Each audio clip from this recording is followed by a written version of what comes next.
Greetings, Internet. My name is Nate Allen. I'm here representing For First Names, a data visualization studio.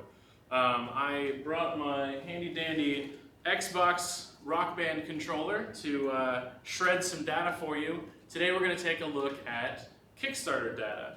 So behind me here I've got a number line, 0 over here and $10,000 over here.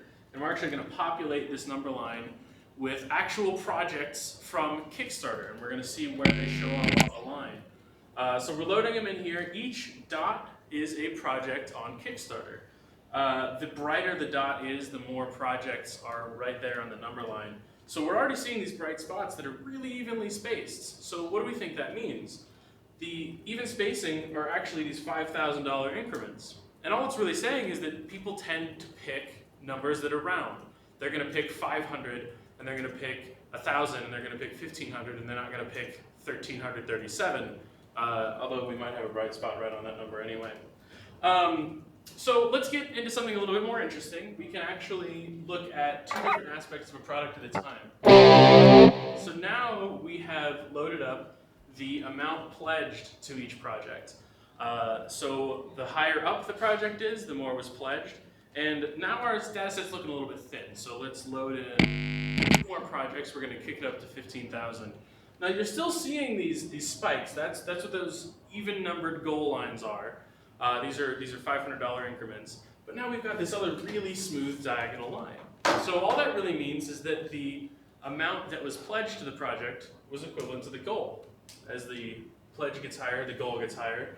So what this is the success line. This is actually where a project succeeded. They raised as much money as they asked for. They tipped over, they collected their money. So now we can start to look at other aspects as well. So let's kick into the number of backers for each project. So now, still, higher up it is, the more was pledged. Further to the right is the more backers they had. And it's just right now, just this cloud of data. So we're going to zoom out just a little bit. Use my whammy bar. So first of all, what we're seeing is that most projects kind of down here in the not too many backers, not too many dollars pledged, but the Kickstarter has so much variance. We have this huge cloud of projects all over the place. Some that raised a little bit of money from a lot of backers, and some that raised a lot of money from just a few backers. And it's just such a wide ecosystem of projects on Kickstarter. Let's kick into something a little bit different. In this data set, we've got actually the location of every single project, where in the world it was presented. So when we plot that on our graph, we've now got this pretty cool map of the United States. And you start to see the bright spots wherever there are cities. We're actually going to load in 4 projects, kick it into gear, and you see these cities get brighter, but that there are still projects coming out of rural areas, and that's really cool.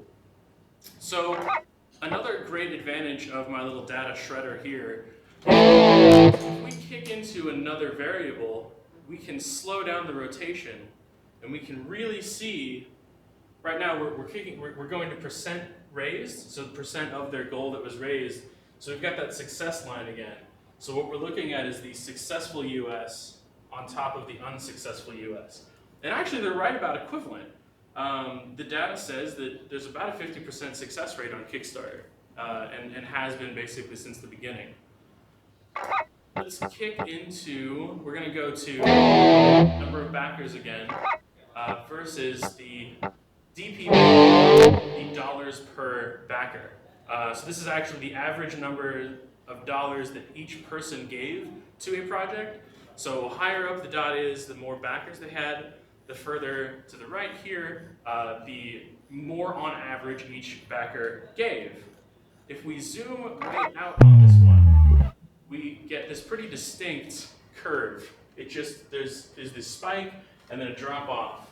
Because really what's happening is these are projects where they probably were going for some sponsors, some people that had a lot of money. So they get a lot of money from just a few people.